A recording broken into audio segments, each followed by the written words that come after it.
প্রিয় এসএসসি ২৬ ব্যাচের শিক্ষার্থীরা, তোমাদের পরীক্ষার আর মাত্র আছে আর ১০ দিন বা ১১ দিন। এই মুহূর্তে এসে একজন এসএসসি শিক্ষার্থীর সাধারণত সবকিছুই কমপ্লিট হয়ে যাওয়া উচিত।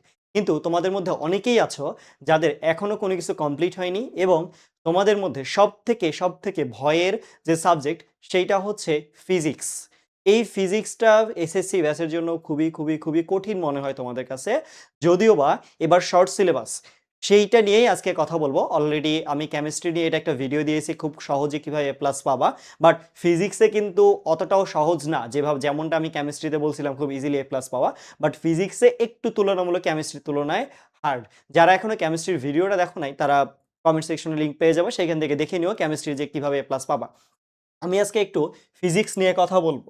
ফিজিক্সের ক্ষেত্রে সেমভাবে কেমিস্ট্রির মতোই একদম সেমভাবে মানবন্টন আছে, সেটা হচ্ছে এমসিকিউ 25টা, শর্ট কোশ্চেন থাকবে 10 মার্কের, সিকিউ থাকবে 40 মার্কের এবং প্র্যাকটিক্যাল থাকবে হচ্ছে 25 মার্কের। ইন টোটাল তোমার মার্ক আসতেছে 100 মার্ক।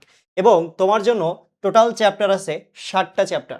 কেমিস্ট্রিতে যেমন 6টা ছিল, ফিজিক্সে শর্ট সিলেবাসের আন্ডারে কয়টা চ্যাপ্টার আছে? 60টা চ্যাপ্টার। প্রথম চ্যাপ্টার হচ্ছে আমাদের ভৌত রাশি এবং পরিমাপ, দেন হচ্ছে গতি, তারপরে বল, তারপরে হচ্ছে কাজ, শক্তি ও ক্ষমতা, দেন শব্দ তরঙ্গ, আলোর প্রতিফলন এবং দ্য লাস্ট ওয়ান সেটা হচ্ছে কি আমাদের স্থির তড়িৎ বা হচ্ছে স্থির বিদ্যুৎ যে চ্যাপ্টারটা সেইটা। তো এখন আমি একটু বলবো যে তুলনামূলক কোন কোন চ্যাপ্টারগুলো পড়লে তুমি খুব ইজিলি এ প্লাস কনফার্ম করতে পারবা। আমাদের টার্গেট হচ্ছে এ প্লাস। ওকে, টার্গেট, মিনিমাম টার্গেট আমাদের কত? এ প্লাস। আমাদের মিনিমাম টার্গেট কিন্তু আসলে পাস করে না। যারা একেবারেই পড়েনি তাদের কথা ভিন্ন, বাট যারা অন্তত কিছু না কিছু পড়ে আসছো, অনেক কিছু ভুলে গেছো, সো তোমরা কি করো, পরীক্ষার আগে সবগুলা মানে পড়াশোনা শুরু করে দাও, যার কারণে তুমি কিছু মনে রাখতে পারো না। বাট আমরা যদি একটু প্ল্যান মাফিক আগাই, একটু যদি অ্যানালাইসিস করে আগাই, তাহলে খুব ইজিলি কয়েকটা চ্যাপ্টার পড়ে কিন্তু আমরা অনেক মার্ক আয়ত্ত নিয়ে আসতে পারি এবং ইজিলি কনফার্ম করতে পারি। তো আমি যদি বলি তোমাদের জন্য আগে হার্ড চ্যাপ্টারগুলো যদি কথা বলি, সব থেকে তোমাদের কাছে হার্ড লাগে হচ্ছে এই চ্যাপ্টার 3, অর্থাৎ বল নামক যে চ্যাপ্টারটা, এইটা সব থেকে বেশি কি লাগে তোমাদের কাছে? হার্ড লাগে। এবং তারপরে হার্ড লাগে হচ্ছে চ্যাপ্টার 4, অর্থাৎ কাজ, শক্তি, ক্ষমতা। যদিও বা আমার কাছে কাজ, শক্তি, ক্ষমতা পার্সোনালি এটা ইজি লাগে, বাট তোমাদের কাছে এটা হার্ড লাগে। সো আমি তোমাদের তোমাদের পক্ষ থেকে বলতেছি, তোমাদের ইয়া থেকে বলতেছি। সো আমার কাছে এই দুটো চ্যাপ্টার ব্যতীত বাকি চ্যাপ্টার আছে 5টা। এখন 1 নম্বর চ্যাপ্টার থেকে তুমি যদি চিন্তা করো যে আমি এই চ্যাপ্টারটা পড়ে সিকিউ এর আশা যদি চিন্তা করো যে ফুল একটা সিকিউ পাবা, তাহলে পুরোপুরি বোকামি হবে। সো 1 নম্বর চ্যাপ্টারের আশা বাদ। ওকে, ওইটা শুধুমাত্র এমসিকিউ, এসকিউ বা 3 মার্কের জন্য সর্বোচ্চ তুমি কমন পাইতে পারো। তো ওইটা নিয়ে পড়ে থাকলে হবে না। আমার প্রথম প্রিপারেশন নিতে হবে গতি চ্যাপ্টার থেকে। প্রথম প্রিপারেশন শুরু করতে হবে কি? গতি অধ্যায় থেকে। প্রথম প্রিপারেশন শুরু করতে হবে গতি অধ্যায় থেকে। সো গতি থেকে, গতির কথা যদি বলি, গতি থেকে তুমি কিন্তু খুব easily CQ, MCQ, SQ confirm করতে পারো। গতি বিষয়ক যদি কথা বলি, গতি বিষয়ক কি ধরনের কোশ্চেন আসে? সবগুলো, বেশিরভাগ কয়েকটা টাইপ আছে। একটা টাইপ ধরো ত্বরণ এবং হচ্ছে তোমার সময় লেখচিত্র, বেগ সময় লেখচিত্র, এই রিলেটেড কিছু কথাবার্তা, এই রিলেটেড কিছু প্রশ্ন আসে। অথবা হচ্ছে তোমাদের আসে হচ্ছে ধরো কোনো কিছু দূরত্ব নির্ণয়, কোনো কিছু শেষ বেগ নির্ণয়, পড়ন্ত বস্তুর সূত্র এবং হচ্ছে কি নিক্ষিপ্ত বস্তু, এগুলো থেকে মোটামুটি কোশ্চেনগুলো হয়ে থাকে। সো ইজিলি তুমি যদি গতি চ্যাপ্টারটা পড়ো, তুমি যদি গতি চ্যাপ্টারটা টপ নচ ভালো করে পড়ে থাকো, ভালো করে যদি একটু রিভাইজ করো, সবগুলা সিকিউ অ্যানালাইসিস করো, সবগুলো এমসিকিউ অ্যানালাইসিস করো, এসকিউ যদি সবগুলো পড়ে থাকো, মোটামুটি ভালো করে পড়ে থাকো, তাহলে এখান থেকে তুমি কিন্তু ইজিলি যেইটা যতটুকু মার্ক দরকার তোমার, যে 10 বা 15 মার্ক যেটা আসবে, সো ইজিলি তুমি কিন্তু এখানে 15 মার্ক ইনশিওর করতে পারবা। ইজিলি এখান থেকে তুমি কি করতে পারবা? 15 মার্ক ইনশিওর করতে পারবা গতি। এখন বল আর কাজ, শক্তি, ক্ষমতা নিয়ে আমি কিছু বলবো না, কারণ কাজ, ক্ষমতা, শক্তি আর হচ্ছে তোমার বল, এই চ্যাপ্টারটা তুলনামূলক এসএসসি স্টুডেন্টের কাছ থেকে এইটা এদের কাছে হচ্ছে তোমাদের কাছে তুলনামূলক হার্ড লাগে। সো আমি এরপরে কথা বলবো শব্দ এবং তরঙ্গ। ওকে, শব্দ এবং তরঙ্গ এই চ্যাপ্টারটা নিয়ে কিছু টাইপ এটাতে একটু মাঝে মাঝে হায়ার লেভেল থেকে দিয়ে থাকে, বাট ওগুলা মানে গুটি কয়েক ম্যাক্সিমাম কোশ্চেন আসে হচ্ছে তোমার প্রতিধ্বনি থেকে এরকম কোনো কোশ্চেন থাকে, ধরো যে এই জায়গা থেকে কেউ একজন সাউন্ড করছে, সে এত দূরত্বে প্রতিধ্বনি শুনতে পারবে কিনা, এটা একদম সিম্পল ম্যাথ। তারপরে থাকে হচ্ছে কি, এটা কিন্তু ঘ নম্বরে, তারপরে থাকে একজন সাউন্ড করে সামনের দিকে দৌড় দিলে কতক্ষণ পর প্রতিধ্বনি শুনতে পারবে বা প্রতিধ্বনি শুনতে পারবে কিনা, অথবা সাউন্ড করে যদি এই দিকে দৌড় দেয়, প্রতিফলকের দিকে দৌড় দেয়, তারপরে হচ্ছে কি সে প্রতিধ্বনি শুনতে পারবে কিনা। আর গয়ের জন্য যেটা আসে বেগ এবং তাপমাত্রা। ওকে, বেগ এবং হচ্ছে শব্দের বেগ এবং তাপমাত্রা রিলেটেড আসে, যে ওই দিন বায়ুর তাপমাত্রা যদি 25 ডিগ্রি সেলসিয়াস থাকে, তাহলে সেইখানে বায়ুতে শব্দের বেগ নির্ণয় করো। এইটা খুব বেশি আসে।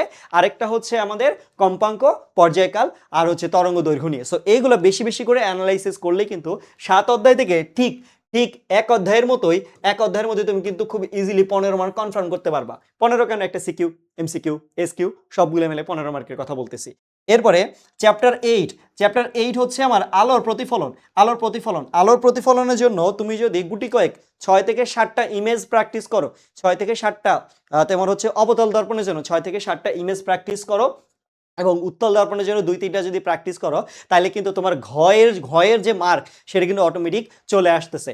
অটোমেটিক একদম তুমি খুব ইজিলি সবগুলোই কমন পাবা, প্রত্যেকটা ঘ যেখানে যেই বোর্ডে আসুক না কেন তুমি ঘগুলো কিন্তু কমন পাবা। এখন গয়ের কথা যদি বলি, গয়ের জন্য তোমাকে কি করতে হবে, বিবর্ধনী সূত্র পড়তে হবে, দেন হচ্ছে প্রতিবিম্বের দৈর্ঘ্য এবং হচ্ছে তোমার লক্ষ্যবস্তুর দৈর্ঘ্যর যে রিলেটেড যে সূত্র আছে, অর্থাৎ m ইজ ইকুয়াল টু তোমার যে আছে l প্রাইম ডিভাইডেড l, এই সূত্র পড়তে হবে। তারপরে হচ্ছে তোমার v by U, modulus of v by U, এই বিবর্ধন নিয়ে কোশ্চেন আসে, এবং 1/v plus 1/u is equal to যে 1/f, এই রিলেটেড প্রশ্ন এইখান থেকে এসে থাকে। এর বাহিরে তেমন কোনো কোশ্চেন আসে না। তারপরেও তুমি একটু অ্যানালাইসিস করবা। এগুলো যদি পড়ো, তুলনামূলক বল এবং কাজ শক্তি ক্ষমতা এই দুইটার থেকে তুলনামূলক এই 7 আর 8 খুবই খুবই খুবই ইজি। তো তুমি খুব ইজিলি, আমি ধরে নিলাম তুমি খুব ভালোভাবে পড়লেই তুমি এইখান থেকে 15 মার্ক কিন্তু পেয়ে যাবা। এবং প্রত্যেকটার জন্য তুমি যদি সারাদিন মিলে পড়ো, একদিনের বেশি আসলে লাগার কথা নয়। কিন্তু এই দুইটা চ্যাপ্টার আসলে একটু বেশি টাইম লাগে, তুলনামূলক বেশি টাইম লাগে, কারণ এদের মানে টাইপের কোনো অভাব নেই, অনেকগুলা type different types of mathematics এইখানে। সো তারপরে হচ্ছে কি চ্যাপ্টার 10, অর্থাৎ স্থির বিদ্যুতের সিকিউ গুলাও কিন্তু মোটামুটি মানে বলবো টাইপগুলো বা হচ্ছে খুবই লিমিটেড টাইপ। কি টাইপ আছে আমি বলি। খুবই লিমিটেড টাইপের মধ্যে কি আছে, তোমার এইখানে হচ্ছে ধরো কি বলে, প্রথম যে সেটা হচ্ছে ধারকত্ব রিলেটেড, ধারকত্ব রিলেটেড যেগুলো আছে। তারপরে হচ্ছে তোমার ধরো যে যেহেতু স্থির তড়িৎ, তাহলে কি আছে, তোমার রোধ আছে। ওকে, সো এইটা খুবই কম টাইপের। ওকে, ভোল্টেজ নির্ণয় আছে। এগুলো যদি তুমি করো ভালো করে, তাহলে কিন্তু এইখানেও তুমি কিন্তু খুব ইজিলি মার্ক ইনশিওর করতে পারবা। ঠিক একইভাবে কেমিস্ট্রির মতোই কিন্তু 4-15-60, আর এইখানে প্র্যাকটিক্যালে যদি তুমি 25-25 পাও, তাহলে কিন্তু খুব ইজিলি তুমি 85 মার্ক কনফার্ম করতে পারতেছো। এখন বিষয় হলো যে ভাই আপনি তো বললেন 85 মার্ক কনফার্ম, এখন আপনি কি বললেই কি হয়ে গেল নাকি? আসলে না, বললেই হয়ে যায় না, বা তুমি ভিডিওটা দেখলেই আসলে হয়ে যাচ্ছে না। তোমাকে চ্যালেঞ্জ নিতে হবে। তোমাকে কি করতে হবে? চ্যালেঞ্জ দিতে হবে। নিজের রুমটাকে পরীক্ষার হল বানাই ফেলতে হবে। এখন তুমি যদি মানে একদম ধীরে ধীরে মানে খুব আরামে যদি ম্যাথ করো, কোনো যদি চ্যালেঞ্জ না নাও, তাহলে আলটিমেটলি এই মার্ক কেন, তুমি এর 50% মার্কও পাবা না। আমি এটা লিখে দিব। তাহলে তোমাকে কি করতে হবে? একটা চ্যালেঞ্জ দিতে হবে। ধরো তুমি প্রত্যেকটা চ্যাপ্টার নিয়ে বসবা, আমার এই বোর্ড বা হচ্ছে এই কোশ্চেন এক একটা সিকিউর জন্য তোমার মিনিট থাকবে 30 মিনিট। তুমি 30 মিনিটে পুরো সিকিউ শেষ করতে পারতেছো না কিনা। তারপর হচ্ছে প্রত্যেকটা এমসিকিউর জন্য তোমার টাইম থাকবে 1 মিনিট। তুমি 1 মিনিটে ঘড়ি ধরে বসবা। তোমার কতক্ষণ লাগতেছে, তোমার লেখার স্পিড বাড়াবা, তাইলে দেখবা খুব ইজিলি এগুলো পেয়ে যাবা। এখন ভাইয়া, বল আর কাজ শক্তি ক্ষমতা থেকে তাহলে কি আমরা পড়বো না, বা হচ্ছে চ্যাপ্টার 1 কি আমরা পড়বো না? প্রথমত আসে চ্যাপ্টার 1 এর ক্ষেত্রে। চ্যাপ্টার 1 এ তুমি কি পড়বা? চ্যাপ্টার 1 এ হচ্ছে প্রথমত তোমাকে পড়তে হবে কোনটা কোন ধরনের রাশি, কোনটা স্কেলার রাশি, কোনটা ভেক্টর রাশি, হ্যাঁ। তারপরে হচ্ছে তোমার কোনটার একক কি, কোনটার মাত্রা কি, এই সকলগুলো যদি পড়ো, এবং কোনটা কি আবিষ্কার করে, আর যে স্লাইড ক্যালিপার্স আছে সেটা যদি একটু দেখো তাইলে মোটামুটি এইখান থেকে তুমি শর্ট কোশ্চেন এমসিকিউ খুব ভালো মতো কমন পেয়ে যাবা, খুব ইজিলি কমন পেয়ে যাবা।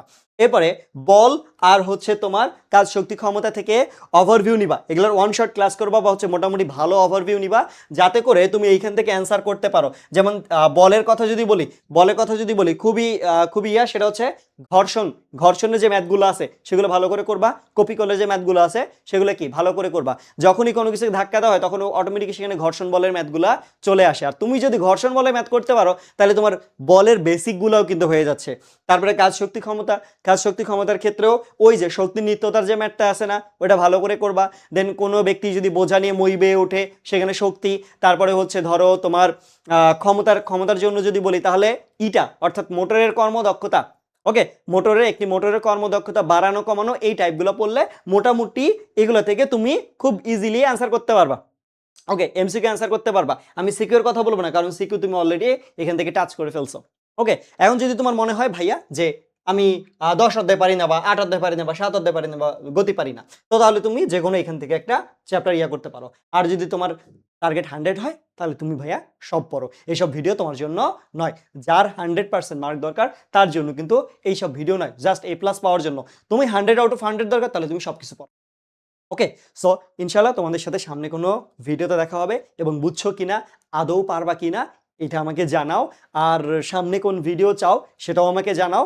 ওকে, অলরেডি আমি কমেন্ট দেখছি তোমরা হচ্ছে ফিজিক্স আর ম্যাথ চাইছো, সো ফিজিক্সটা দিয়ে দিলাম, ম্যাথ দেখে ইনশাল্লাহ আমি সামনের মধ্যে দিয়ে দিব।